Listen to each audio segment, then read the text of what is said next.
Feliz sábado. Les invito a buscar el capítulo 12 del libro de Daniel. Vamos a hacer todo lo posible para terminar el capítulo hoy. Vamos a cubrir los últimos versículos. Daniel capítulo 12.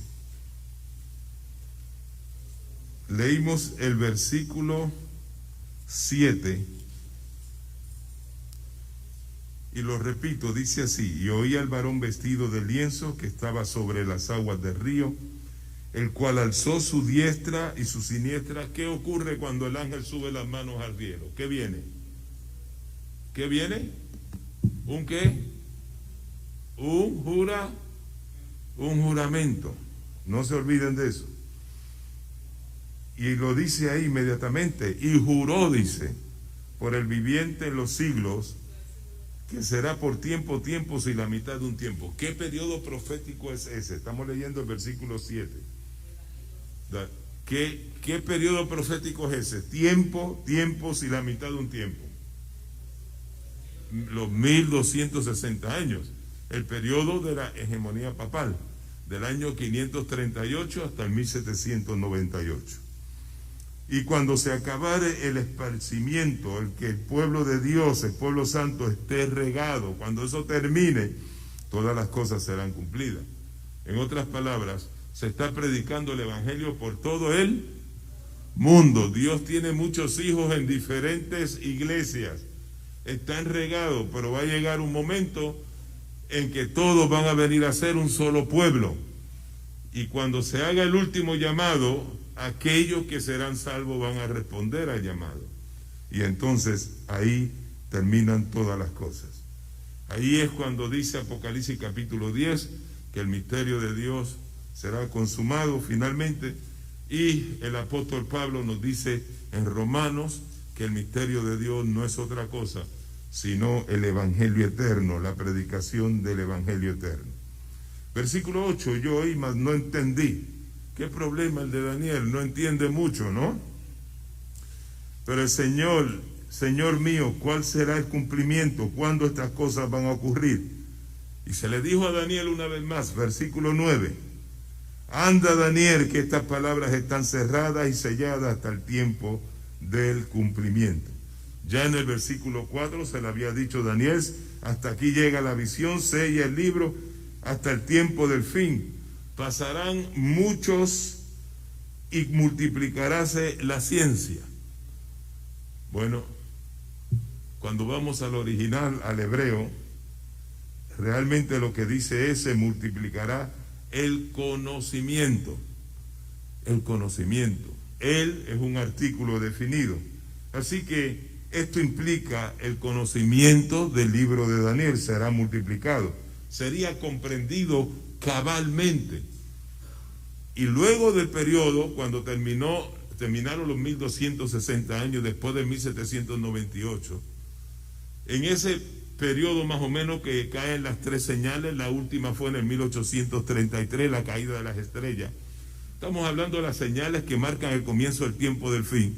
Hubo un gran despertar mundialmente hablando y hubo una comprensión más cabal acerca del libro de Daniel. Pero aún así, si usted entiende que cuando dice se multiplicará la ciencia, implica la ciencia secular, yo te pregunto, ¿se ha multiplicado la ciencia o no se ha multiplicado? Como quiera que lo interprete, estamos viviendo ya en los últimos días de la historia de la humanidad. Versículo 10, muchos serán limpios y emblanquecidos y purificados, mas los impíos obrarán impíamente, y ninguno de los impíos entenderá, pero entenderán los entendidos. Qué promesa preciosa, qué promesa linda. No todo el mundo va a entender, pero Dios tiene un pueblo que va a entender las profecías. Y desde el tiempo que fuera quitado, versículo 11, el tamid, ya vimos lo que era el tamid. ¿Qué era el tamid? ¿El qué? El continuo. ¿Qué es el continuo? El ministerio de los sacerdotes. ¿En qué lugar? ¿En el lugar santo o en el lugar santísimo? En el lugar santo. Pero aquí el tamid, que sería echado por tierra, estamos hablando de la intercesión, del ministerio de Jesús ¿En el lugar santo o el lugar santísimo en el santuario celestial? En el lugar santo, ¿verdad? Porque el tamid está relacionado con el lugar santo. No se olviden de eso. Vamos entonces, déjenme ver si me funciona.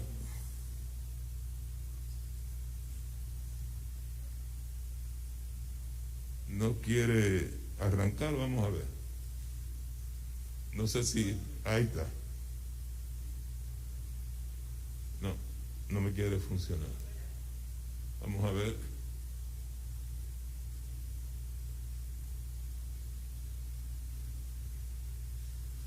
Dele un slide para traerme.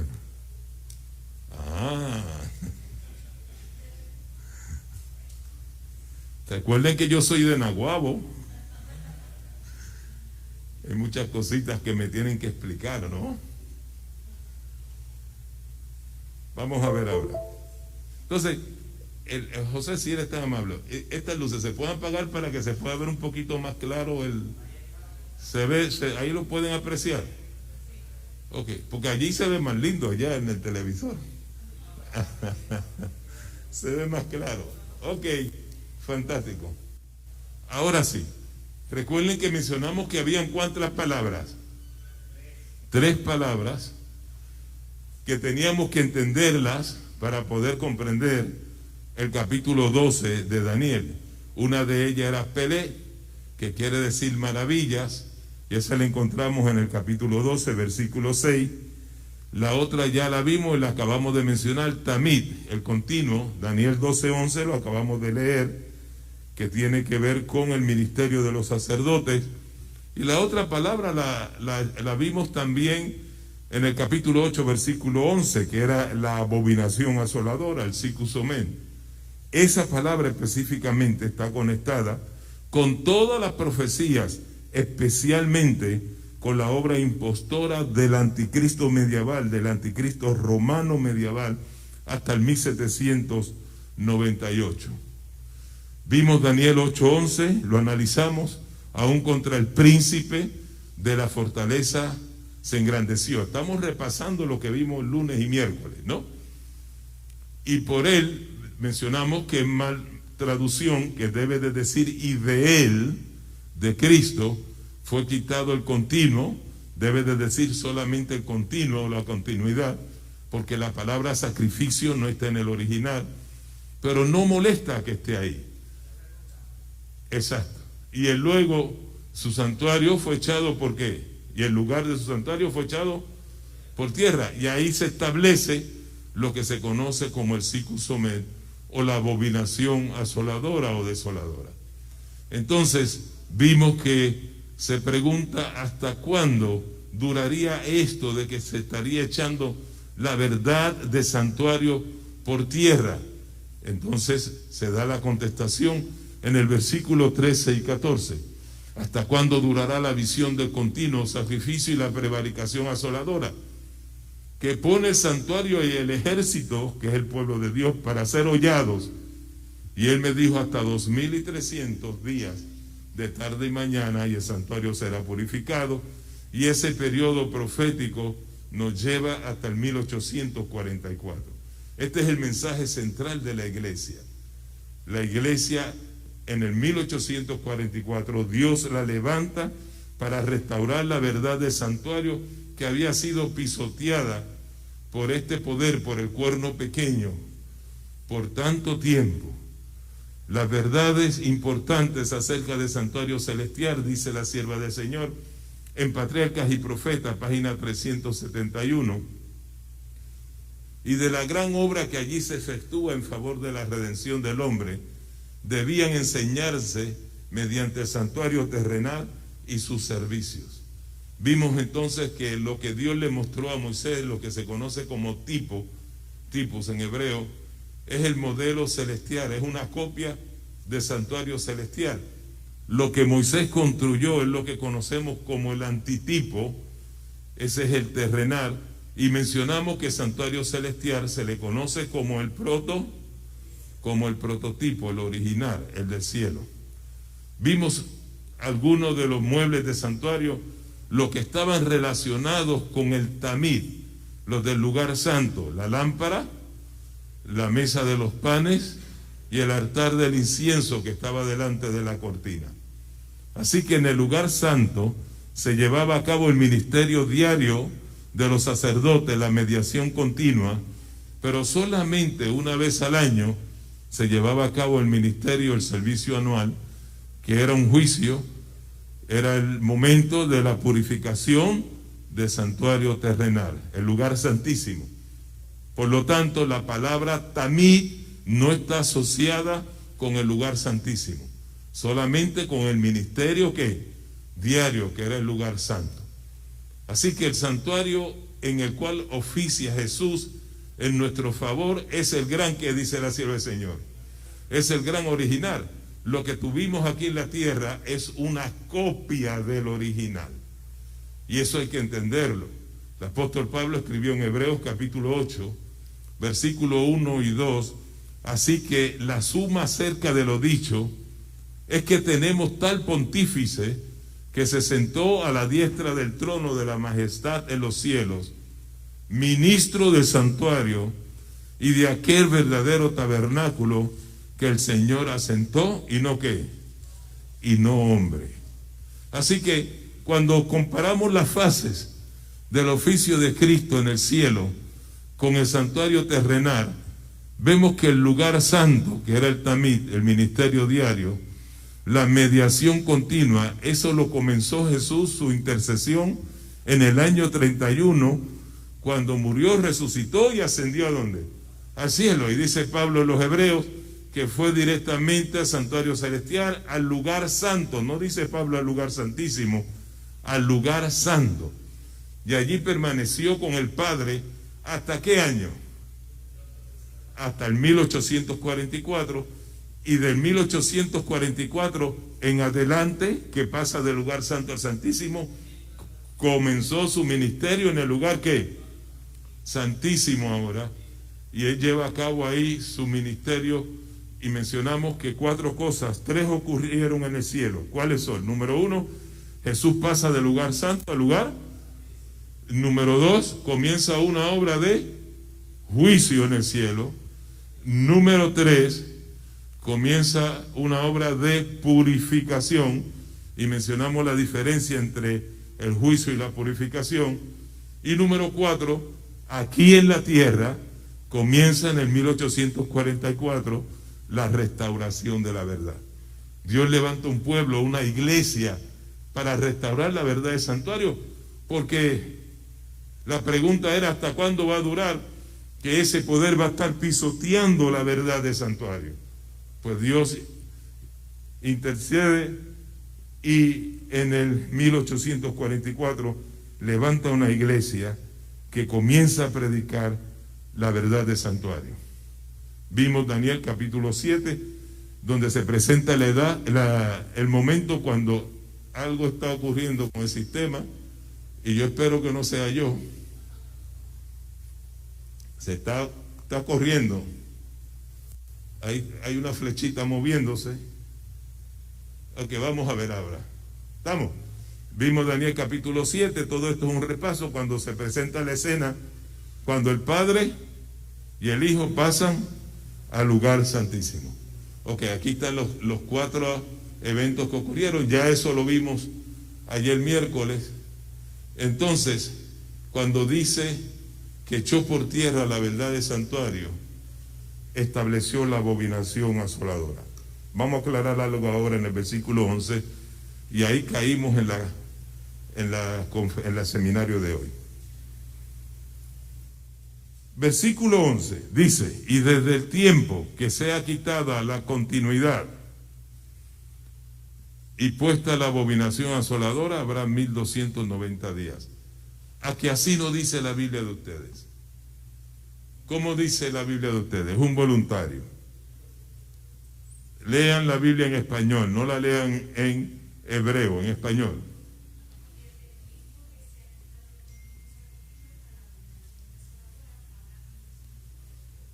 Desde el tiempo que será quitado el continuo sacrificio hasta, esa preposición, hasta la abominación desoladora, ¿habrá cuánto tiempo?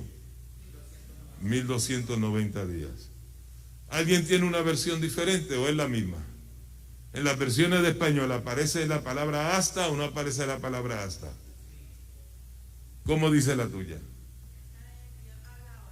Ah, pero esa es la moderna.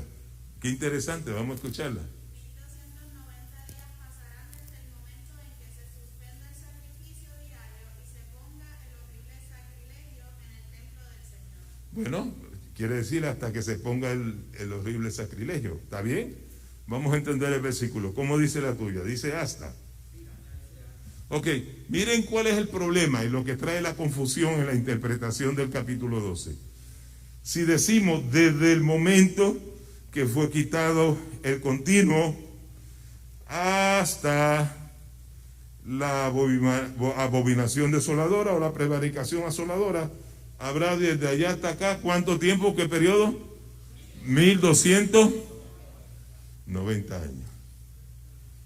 Quiere decir que es quitado el tamid, el ministerio de Jesús, pasan 1290 años y se establece la abominación asoladora. ¿Lo entendemos así? Por eso es que las malas traducciones traen confusión. Porque cuando usted va al original no aparece hasta, la palabra hasta. La versión correcta es la que ustedes tienen en la pantalla. Y desde el tiempo que sea quitada la continuidad, porque la palabra sacrificio no está en el original, y puesta la abominación asoladora. En otras palabras, se quita la continuidad y se pone la abominación asoladora. ¿Entienden ahora?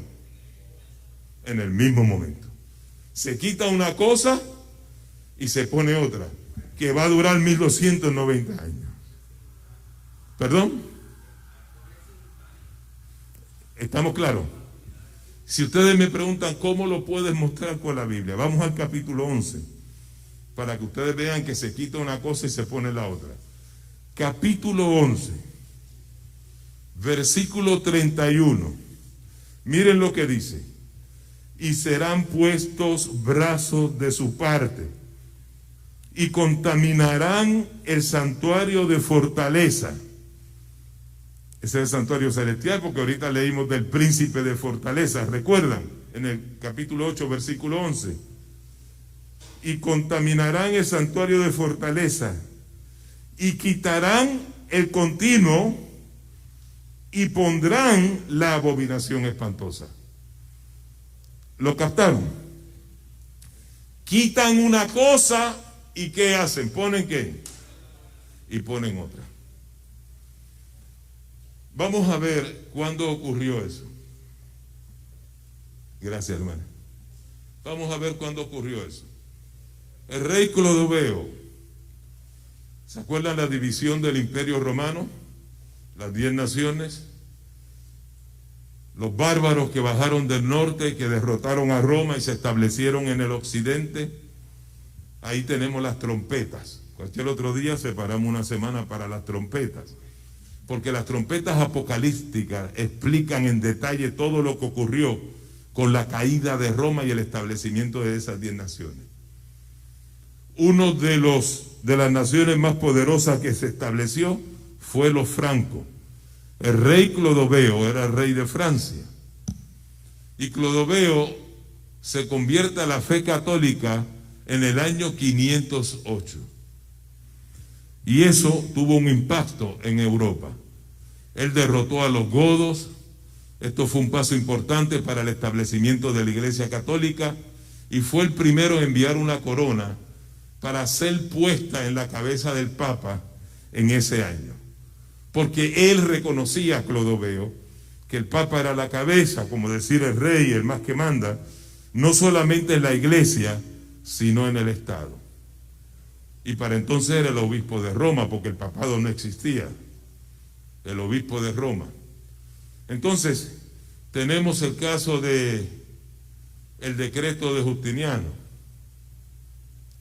El decreto de Justiniano, no me robe el agua, hermano, apenas luz del día aquí, bromeando, no se preocupe, pero no me asuste.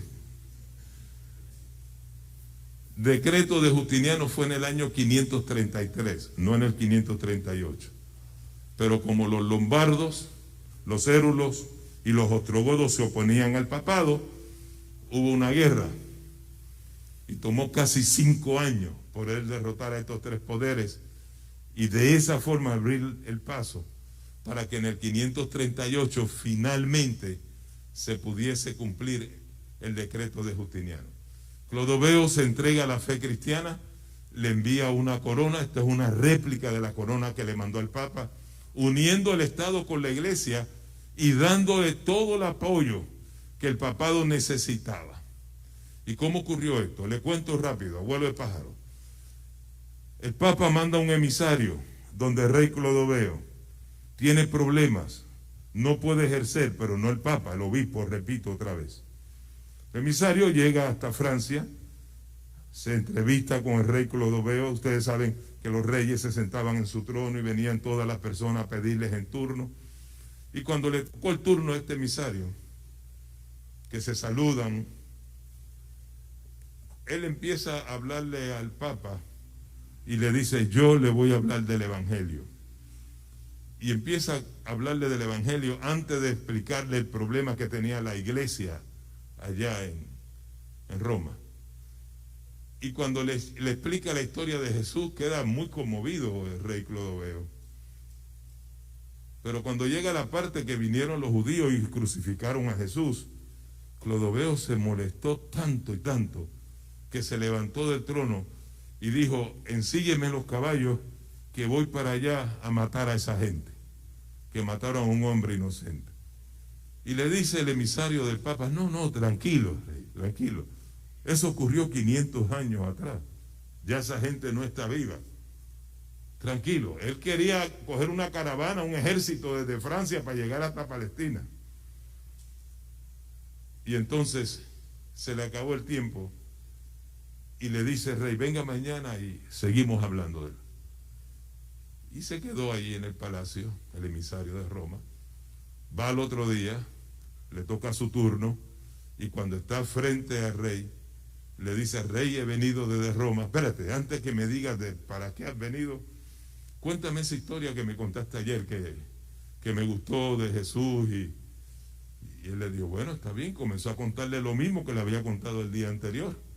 Y cuando llegó a la parte que los judíos mataron a Jesús, el rey apretó donde se pone el brazo y se puso así rabioso y dijo: ensílleme en el caballo que voy. Pero cálmese, rey, ya le dije ayer que eso pasó hace 500 años atrás. No tiene que molestarse, tranquilo, cálmese. Está bien, vaya si venga mañana y me cuenta mañana entonces para qué vino. Y él se fue ya. Y viene el tercer día, le dice: rey, ahora le quiero decir para qué yo he venido. Y él le dijo: no, pero cuéntame esa historia que me contaste ayer, que me gustó la historia. Y él dijo: yo se la voy a contar, le dijo. Pues mire, quiero decirle que hay un grupo de gente que se opone al obispo, el representante de Jesús aquí en la tierra, y no lo dejan gobernar como debe ser gobernado, y están haciendo lo que hicieron los judíos. Y ahí se encoleró el rey y dijo: pues hay que meterle mano a esa gente. Y hizo todo, preparó su ejército. Y Francia le declaró la guerra a los érulos, a los lombardos y a los ostrogodos, que los ostrogodos eran quienes más tenían control del área. Y de esa forma logró una gran victoria contra los ostrogodos, abriendo las puertas para el establecimiento del papado en Roma y para que Roma tuviera control no solamente de la iglesia, sino también del Estado.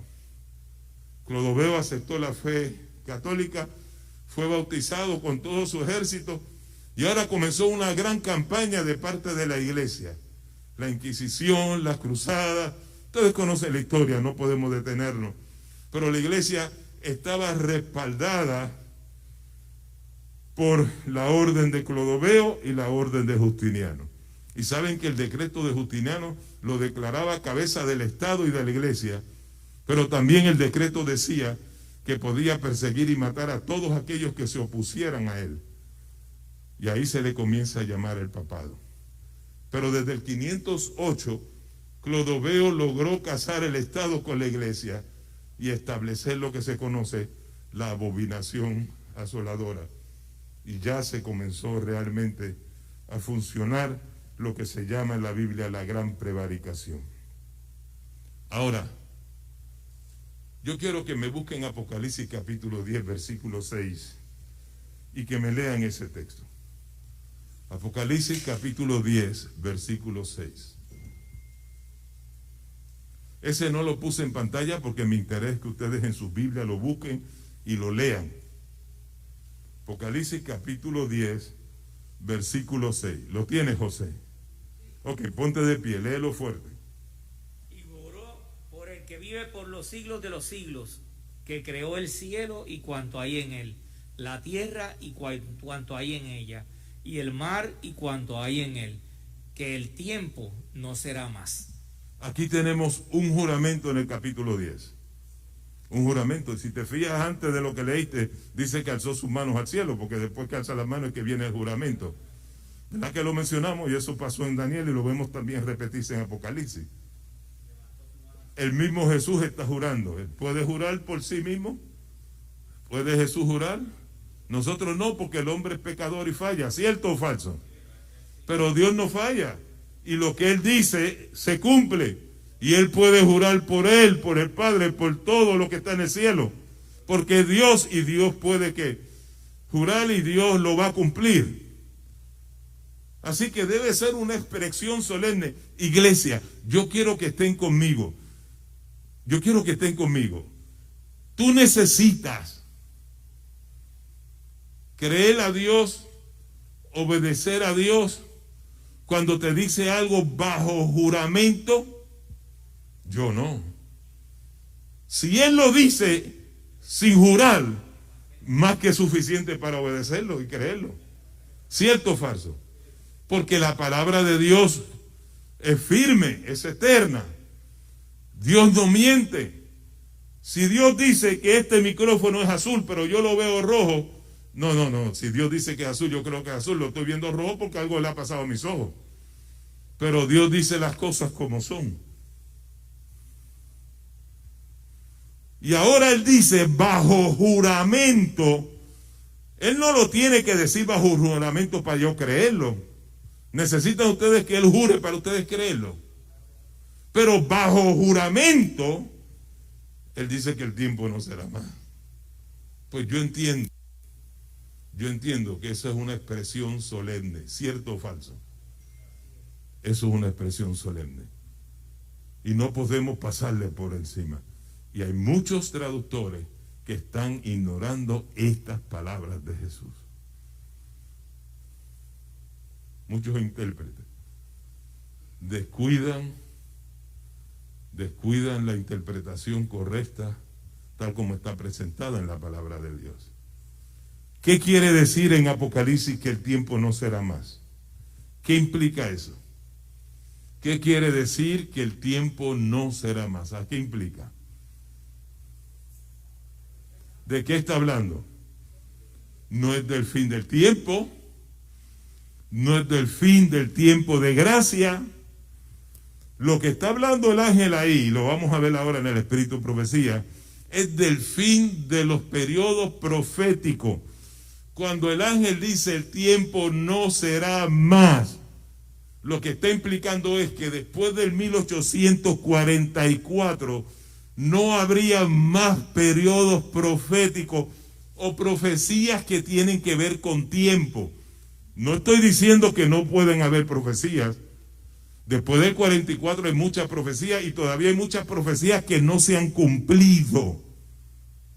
Pero decir el tiempo no será más implica que las profecías del tiempo del fin no las podemos enmarcar en periodos proféticos.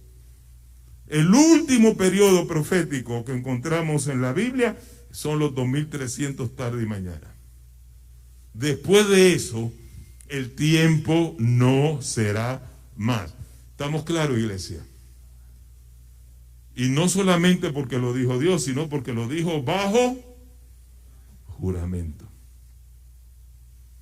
Y eso hay que tomarlo bien serio. Vamos a ver alguna cita del Espíritu y Profecía. La primera la saqué del Comentario Bíblico Adventista, tomo 7, página 982, se escribió en el 1900, refiriéndose a esta expresión del ángel. Dice la sierva del Señor: este tiempo, el que el ángel declara con un solemne juramento, no es el fin de la historia del mundo, ni del tiempo de gracia, sino del tiempo ¿qué? Profético, que precederá al advenimiento de nuestro Señor. Es decir, la gente no tendrá otro mensaje acerca de un tiempo definido. ¿Necesitamos decir algo más sobre esto? No. ¿Está claro o no está claro?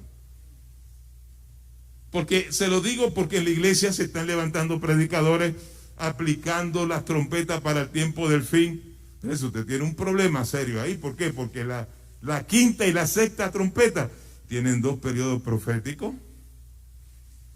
La quinta los 150 años y la sexta los 391 años con 15 días son periodos proféticos. Usted no puede aplicar esas trompetas para que se cumplan en el futuro. ¿Qué va a hacer usted con el periodo profético? ¿Echarlo a zafacón? ¿Ignorarlo? Y si la séptima trompeta, dice el capítulo 11 de Apocalipsis, empieza a tocar cuando se abre el templo de Dios, que se ve el arca del pacto en el 1844, cuando comienza el juicio de los muertos. ¿Cuándo comenzó el juicio, investigadores? El juicio de los muertos, 1844. Ahí empieza a tocar la séptima trompeta. Pues entonces la sexta, la quinta, la cuarta, la tercera, todas las demás tuvieron que haber tocado antes del 1844. Hay otros predicadores por ahí diciendo que los 3 años y medio, eso tiene que ver con los 3 años y medio literales que va a ser en el tiempo del fin, cuando se va a predicar la palabra. Y me han dicho a mí: Padrón, pero eso no es un tiempo profético, porque estamos hablando sin aplicar el principio día por año. Estamos hablando ahora en un sentido literal, 3 años y medio literales. Espérate. Todo periodo que tú me hables a mí aplicando el principio día por año hacia el futuro es un periodo profético, punto, pertenece al futuro. Además, fíjense lo que dice al final la sierva del Señor: la gente no tendrá otro mensaje acerca de un tiempo que definido. Si tú me hablas de 3 años y medio para el futuro, me estás hablando de un tiempo definido, ¿cierto o falso? No hay tiempo profético, no hay tiempo definido. Se acabó. Miren esta otra cita, por si acaso no nos convence esta cita. Eventos de los últimos días, página 36. Después de este lapso de Apocalipsis 10, 4 al 6, que ahora abarca desde el 1842 a 1844, no puede haber ningún cómputo definido de tiempo profético. El cálculo más prolongado llega hasta el otoño de 1844. Y eso es lo que nos caracteriza como iglesia, que no estamos poniendo fecha ni para la venida de Jesús, ni para cumplimiento de ningún evento, ni de la ley de cierre, ni de la culminación de la predicación de la iglesia, porque es que lo ponen bien bonito estos predicadores. Y le estoy hablando predicadores serios. No entiendo cómo han perdido la ruta. No hace mucho me conecté por televisor a un servicio de una iglesia adventista grande en Texas, grande, no voy a mencionar el área, el lugar, y tenían a un doctor con un doctorado, 2 doctorados, explicando el capítulo 12 de Daniel. Y le hicieron la pregunta sobre los 1290 años. Y él dijo: eso es un periodo que todavía no podemos explicar porque pertenece al futuro, se va a cumplir en el futuro. Entonces yo pregunto, ¿dónde vamos a echar lo que dice Apocalipsis 10 y lo que dice el espíritu de profecía? Y eso crea confusión en la iglesia, hermanos. Viajaba a Mayagüez, prendí la radio un domingo temprano por la mañana, hay un programa ahí que sale por la mañana, Y me gustaba porque hace mucho énfasis de las señales del fin y del papado. Y yo estaba envuelto en ese programa que escuchaba por la radio, no vamos a decir el programa ni la estación, cuando de momento dice la persona que está hablando, y debemos prepararlo para los últimos 3 años y medio proféticos que están en Apocalipsis. ¿Saben qué? Para mí se dañó todo el programa. Porque Dios no es 99 bien correcto y 1% incorrecto. Ya me di cuenta que no es un programa para ser escuchado. ¿Cómo va a promover algo que va en contra de la Biblia y del espíritu de profecía y va en contra de nuestra teología como adventistas? Porque eran adventistas los que estaban en ese programa. Vamos a ver otra cita. Entonces declaré en público, dice la sierva del Señor, y esta cita fue escrita en el 1885. Tomo selecto, tomo 2, página 83. Entonces declaré en público que el Señor le había placido mostrarme que no habría una fecha definida, que no habría ¿qué?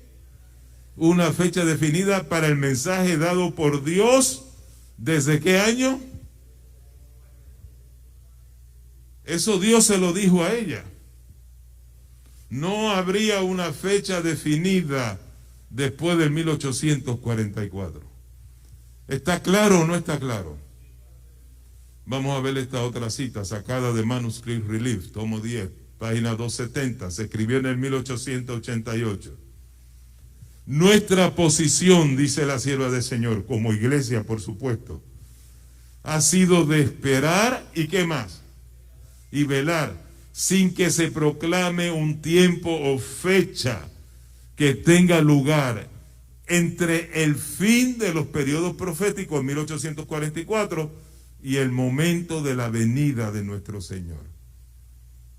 ¿Qué se da la orden? ¿Que proclamemos fechas y periodos proféticos entre el 44 y la venida del Señor? No. Y fíjense lo que ella dice, entre el fin de los periodos proféticos en el 1844. Ella es clara, ¿cierto o falso? Bueno, entonces podríamos concluir que los 1290 años no pertenecen al futuro. Porque lo que se está enseñando ahora es que ese periodo profético de los 1290 años es un periodo del futuro. No, no es el periodo del futuro, ya eso es un periodo que terminó en el 1798. Y les di una gráfica para que podamos entender un poquito. Si ustedes se fijan en esta gráfica, me voy a poner por aquí y voy a poner el pointer. ¿Se puede ver el pointer?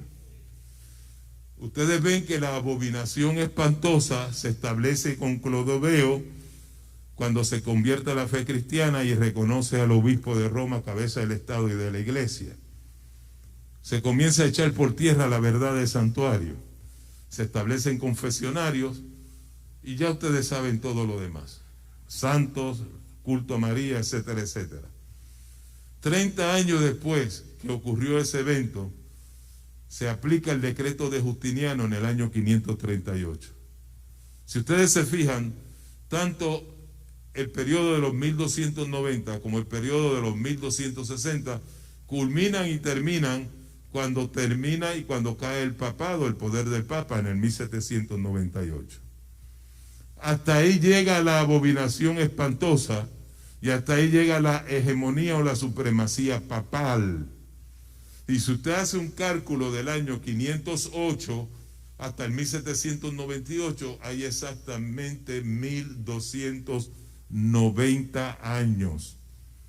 ¿Les ayuda esta gráfica a entender un poquito eso? Porque hay muchas personas que me dicen, padrón, no entiendo eso de los 1290 años, el capítulo 12 de Daniel. Ya ustedes pueden entenderlo claramente, ¿no? Y usted va a decirme a mí, padrón, pero entonces el papado no resurgió otra vez. Sí, resurgió otra vez. Y no aplica la abominación espantosa. Bueno, según Daniel, el poder del Papa y la abominación se va a extender una vez resurja hasta el final. Pero ¿qué es lo que pasa aquí? Déjenme explicarle. Muchos no saben lo que es el siccus omen, la abominación asoladora.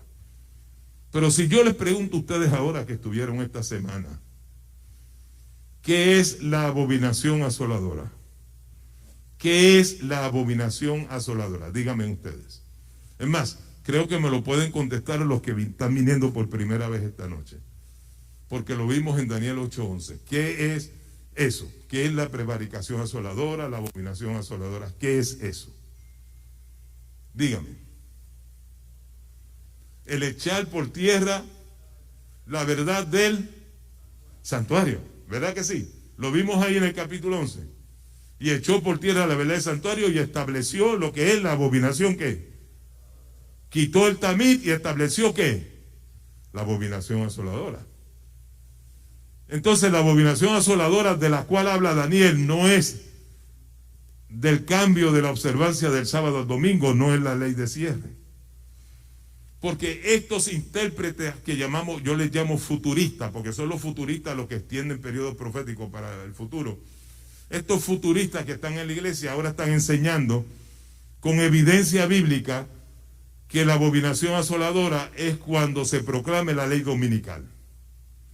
Pero esa no es la abominación asoladora, nada está hablando del sábado. Lo que está diciendo es que echó por tierra la verdad del ¿qué? Santuario. Ahora, el cambiar la observancia del sábado al domingo, eso es una abominación para Dios. ¿Es una abominación o no es una abominación? Enseñar el infierno, la inmortalidad del alma, eso es una abominación para Dios. ¿Es una abominación o no es una abominación? Tomar el lugar de Dios en la tierra, aquí, perdonar el pecado y decir yo soy el representante de Dios, vicario Filii Dei, ¿eso es una abominación o no es una abominación? Así que el sistema completo, podríamos decir, es la abominación desoladora. O la prevaricación asoladora, la adoración a María, también es una abominación ante los ojos de Dios.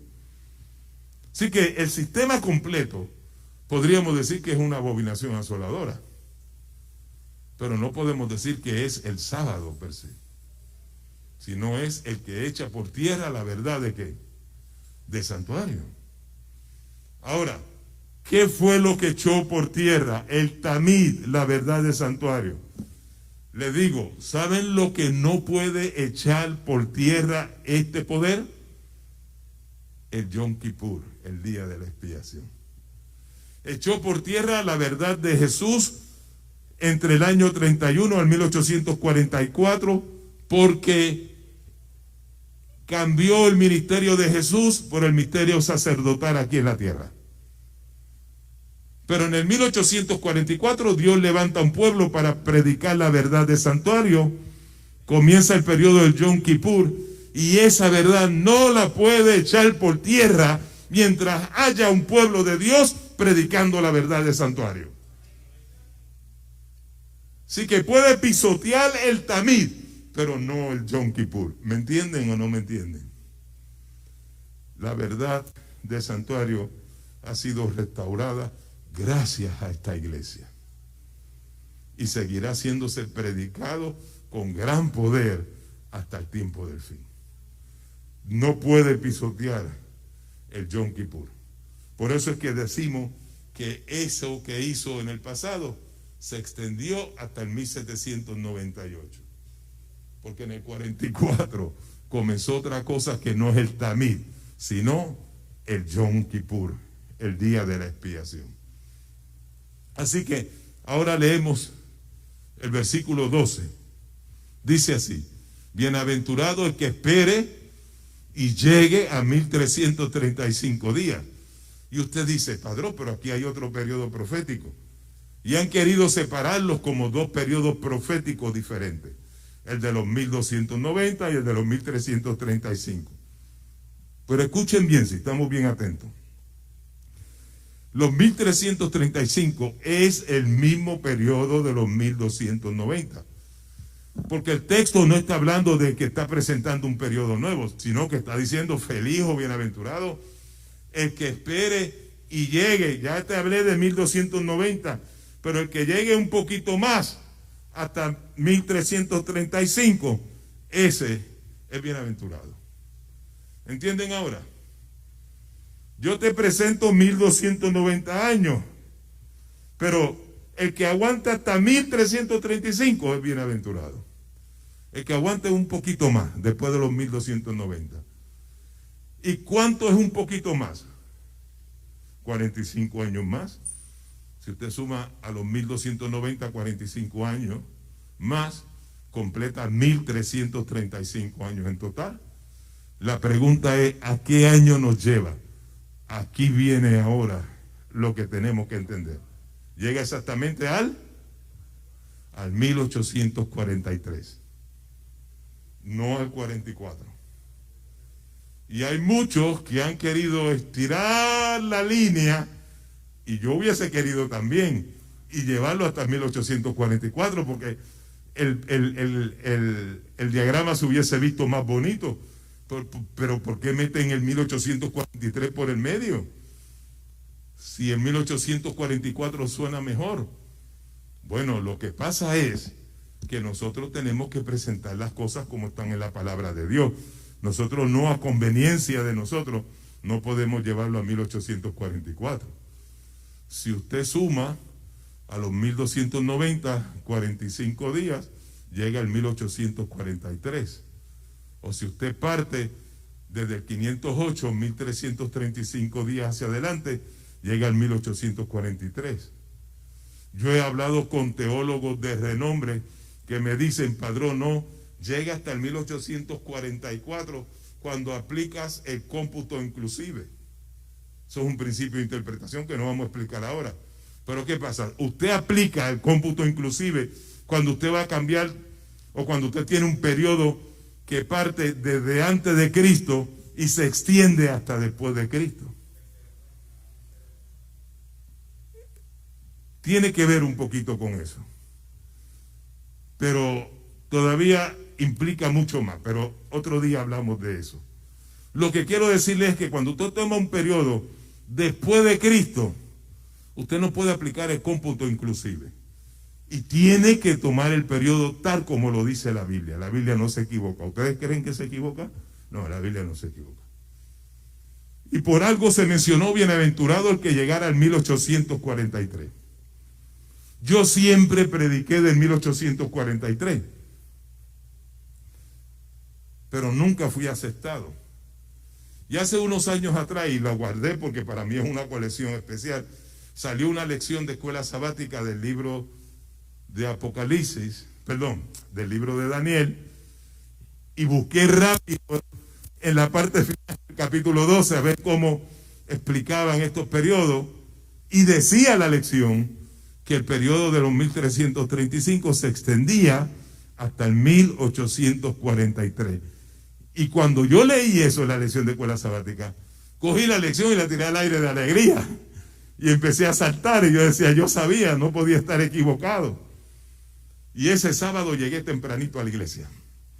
Número 1 ahí en la lección de escuela sabática. Y estaba así que me meneaba en la silla, esperando que alguien soltara 1844, para yo abrirle la lección de escuela sabática. Mira lo que dice aquí en la lección de escuela sabática. 1843. Ahora usted me va a preguntar a mí, padrón, ¿qué pasó en el 1843? Bueno, ¿qué ocurrió en esa fecha? Miren lo que dice el Espíritu de Profecía. Ese fue el clamor a medianoche. Esa fue la predicación fuerte de los mileristas, anunciando que Jesús venía en el 44. Y miren lo que pasó en esa fecha. Y esto lo describe una persona que estuvo presente en ese movimiento. Dice ella en el libro Cristo en su santuario, páginas 68 y 69. En casi todas las ciudades se convertían los oyentes por docenas y hasta por centenares. En muchas poblaciones se le abrían de par en par las iglesias protestantes de casi todas las denominaciones. Hubo taberneros que abandonaron su negocio y convirtieron sus establecimientos en salas de culto. Los garitos eran abandonados. Los incrédulos, los deístas, los universalistas y hasta los libertinos de los más perdidos, algunos de los cuales no habían entrado en ningún lugar de culto desde hacía años, se convirtieron. ¡Wow! Las diversas denominaciones organizaron reuniones de oración en diferentes barrios y a casi cualquier hora del día los hombres de negocios se reunían para orar y cantar alabanzas. Y eso se va a repetir, y yo estoy deseoso que ya comience a despertar esto y que se comience a repetir. Va a haber un movimiento así, más fuerte de lo que estamos leyendo. El último movimiento de Dios para salvar al hombre. Donde quiera se va a estar orando, cantando alabanzas. Y muchos, por eso comencé esta serie el sábado pasado, con lo que va a ocurrir en la iglesia. Va a ocurrir una explosión como nunca antes usted se lo puede imaginar. Aquí no va a haber capacidad para la cantidad de gente que va a estar aquí, aún en la semana, y va a tener que romper estas ventanas porque van a estar de pie parados por las ventanas, escuchando y tratando de buscar la palabra de Dios. Prepárese porque eso está por ocurrir. Y eso fue lo que ocurrió en el 1843. La sierva del Señor, muchos años después, dice, todavía sentimos ese refrigerio cuando ocurrió eso entre el 1840 y 1844. Eso fue algo especial, espectacular. Por eso se dice, bienaventurado el que estuviese ahí, porque lo que pasó ahí fue una manifestación del Espíritu Santo, como nunca había ocurrido desde el aposento alto. Lo dice ella en Conflicto de los Siglos. Página 669 dice, el movimiento adventista de 1840 a 1844 fue una manifestación gloriosa del poder divino. ¿Hubiesen querido ustedes estar ahí, sí o no? ¿Quieren estar en lo que pronto va a venir otra vez? Claro que sí. Lo que viene es grandioso, hermanos. Así que el profeta Daniel lo dijo, bienaventurado el que espere y llegue a 1335 días. Porque algo grande iba a ocurrir en ese periodo de tiempo. Así que finalizo con este diagrama, está un poquito mejor. El diagrama, está toda la información que le mencioné, pero ahora le añadimos los 1335 años. Tienen que partir también del 508 porque es el mismo periodo de los 1290. Lo que estamos es extendiendo 45 años más hacia adelante que nos llevan a la manifestación gloriosa del Espíritu Santo. ¿Les gustaría tener esta gráfica a ustedes? Yo les regalé PowerPoint a ustedes. Los hermanos que están en control grabaron este PowerPoint para que ustedes lo tengan. Lo pueden llevar a un printer, lo que sea, y le pueden sacar, printear para que puedan estudiar a fondo. Y esta gráfica la hice yo. Me gusta esta gráfica. Es lo mismo, compara los 1335 años con los 1290, partiendo del 508. Este llega hasta el 1798 y este se extiende en el inicio del despertar adventista por Guillermo Miller en el 1843. Ok, ya tienen ahí toda la gráfica. ¿Alguna pregunta sobre estos dos periodos proféticos, hermanos? ¿Alguna pregunta? ¿Están claros o no están claros? ¿Sí o no? Pues yo merezco otra manita de guineitos de eso. ¿Dónde está el que los trajo? ¿No vino? No está tampoco. Se está escapando. Como tuvieron tan buenos, no quiere verme. Pero vamos a buscar. Estoy bromeando. Vamos al último versículo. Y con eso terminamos el capítulo 12. Versículo 13. Dice así.